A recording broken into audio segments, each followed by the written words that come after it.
নমস্কার বন্ধুরা, আশা করছি তোমরা সকলে ভালো আছো। আমার শরীর ভালো নেই, তবুও তোমাদের দাদা ভাই আমাকে জোর করে নিয়ে গেল। কোথায় গেল আগের দিন বলছিলাম, কিন্তু বলেও বলতে পারলাম না। তো চলো দেখো কোথায় যাচ্ছি আমরা। আমি তো সাজুগুজু করে নিয়েইছি, আর তোমাদের দাদা ভাইও সাজুগুজু করে নিয়েছে। আর এই দেখো একটু ঢং সং করে যাচ্ছিলাম। যতই হোক রাস্তাঘাট দিয়ে যেতে গেলে একটু ঢং না করলে তো আর চলে না। বাস স্ট্যান্ডে এসে বাসের জন্য পিত্তেশ করে অপেক্ষা করছি, কখন যে আসবে তাই না, দেখাই পাচ্ছি না।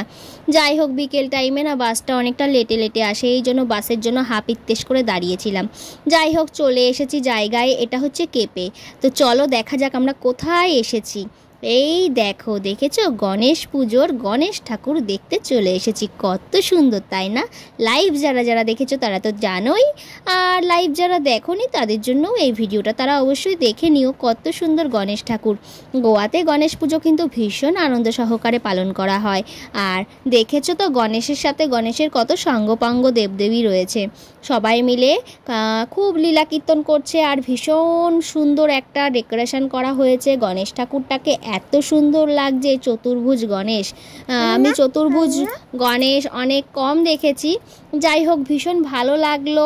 আর এইদিকে দেখো যে ডেকোরেশনের সাথে সাথে এত সুন্দর মেনটেন করেছে জায়গাটা, বলে বোঝাতে পারবো না। আর অনেকটা বড়ই জায়গা, আর ওপরের ঝালরগুলো দেখো, দেখলে জাস্ট ফিদা হয়ে যাব।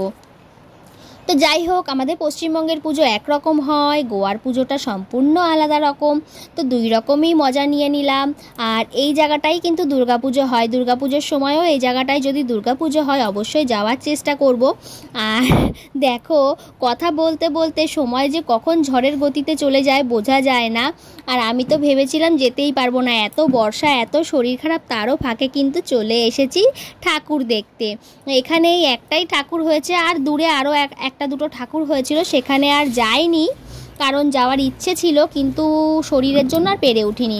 চারিদিকটা এত সুন্দর করে সাজিয়েছে। চলো গণেশ ঠাকুরটাকে আবারও দেখিয়ে দিই। আর ছোট্ট একটা মেলা বসেছে, মেলাটা তোমরা দেখতেই পাচ্ছ। আর এই যে গণেশ ঠাকুরটা আবারও তোমাদের দেখিয়ে দিলাম, আর চারিদিকে ডেকোরেশনটা আরও একবার দেখিয়ে দিই। তোমাদের কাছে কেমন লাগলো অবশ্যই কমেন্ট করে জানিও।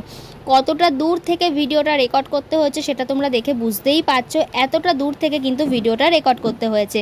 আর এই যে আমি ঢঙ্গি মানুষ একটু ঢংসং করছিলাম সাজুগুজু করে, কেমন লাগছে আমাকে অবশ্যই কমেন্ট করে জানিও। বাবাই আর বাবাইয়ের বাবা চলে গেছে ওই কর্নার বেঞ্চে বসতে। তো আমি একটু দোলনা খুঁজছিলাম, কারণ আমি দোলনা চড়তে ভীষণ ভালোবাসি। কিন্তু দোলনার জায়গায় দেখো কত পরিমাণে জল রয়েছে। পার্কটায় কিন্তু একটু আগেও ঝমঝমিয়ে বৃষ্টি হয়ে গেছে, ওই জন্য দোলনা থেকে শুরু করে স্লিপ থেকে শুরু করে সমস্ত কিছু ভেজা। আমাদের একজন কিন্তু পার্কে বা খোলামেলা জায়গায় গেলে তার রূপ বৈচিত্র্য পুরো চেঞ্জ হয়ে যায়। তো চলো পার্কটা তোমাদের ঘুরিয়ে তো দেখিয়েই দিলাম। আর এর আগে ওই সাদা ঝালরগুলো দেখে বুঝতে পারছিলাম না, কিন্তু বাট সন্ধে হওয়ার পরে না একদম পুরো তো অবাক হয়ে গেছি। তোমাদের দাদাভাই দেখো যেই ফাঁক পেয়েছে অমনি দোলনায় বসে পড়েছে, আমাকে চড়তে দেবে না বলেছে। তারপরে তোমাদের দাদাভাই লেজে গোবরে করে চড়ছে কিভাবে, আর প্যান্টটাতে এত কাদা মাখিয়েছে কি বলবো। লাস্টে বাবাই চড়ছে, ওরা যেই না সরেছে সেই আমি দোলনাতে লাফ দিয়ে বসে পড়েছি। কি করব, দোলনা চড়তে না আমি ভীষণ ভালোবাসি, এর জন্য আমার বিয়ের পরে অনেক কথা শুনতে হয়েছে, কিন্তু তবুও কিন্তু আমি দোলনা চড়াটা ছাড়িনি। আর এবার আমি ভাবছি কি এই স্লিপটা চড়বো, কিন্তু স্লিপটা তো বাচ্চাদের, আর আমি যদি চড়তে যাই তারপরে যদি ভিজে যায় জামা কাপড় তখন কি করব। আর এইভাবে একটু ঘোরাঘুরি করছিলাম, ভাবছিলাম আকাশ থেকে বৃষ্টি পড়বে ভিজবো, কিন্তু আর হলো না। এইবার দেখো মজাটা।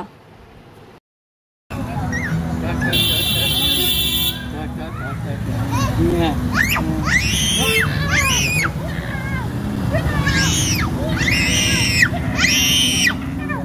বাবা এগুলো চড়ার চেষ্টা করছিল, কিন্তু এগুলো না বড়দের, এগুলো বাচ্চারা চড়তে পারে না। তবুও চেষ্টা করছিল। আমি বললাম ঠিক আছে প্যান্ট যা নোংরা করার করে নাও, আর কি করব, বাড়ি গিয়ে তো আমার সমস্ত কিছুই কাচাকাচি করতে হবে। দেখতে দেখতে সন্ধেটাও হয়ে গেছে, কিন্তু সন্ধে কিন্তু এখনো হয়নি। আকাশটা দেখো নীল আকাশ, সাদা সাদা মেঘ, বলতে না বলতেই সাদা মেঘ থেকে কালো মেঘে রূপান্তরিত হয়ে গেছে। কি বলবো বন্ধুরা, দিনটাই একেবারে বড্ড খারাপ গেছে। আর তোমাদের দাদা ভাই জানো না রাস্তা থেকে এক গ্লাস জল পর্যন্ত কিনে খাওয়ায়নি। কি করবে, খাওয়াবে কি করে। দোকান সব বন্ধ, এই জন্য খাওয়াতে পারিনি। দেখতেই পাচ্ছ আশেপাশে যত দোকান ছিল সমস্ত কিছুই বন্ধ। দেখতে দেখতে অন্ধকার অনেকটা হয়ে গেছে। এইবার আমরা বাড়িতে যাব, তার মধ্যে টুনি লাইটগুলো একটু দেখিয়ে দিই, আর ঝালরগুলোও অবশ্যই দেখাবো তোমাদের। ভিডিওটা ওভারঅল কেমন লাগলো অবশ্যই কমেন্ট করে জানাবে। আর এইভাবেই আমাদের দিনটা কিন্তু কাটলো, প্রথমে আইদের ঘরে, পরে কিন্তু পার্কে, আর তার সাথে রয়েছে গণেশ ঠাকুর। তো এইভাবেই দিনটা কেটেছে। আর এরপরে আমি তোমাদের নেক্সট ভিডিও দেব।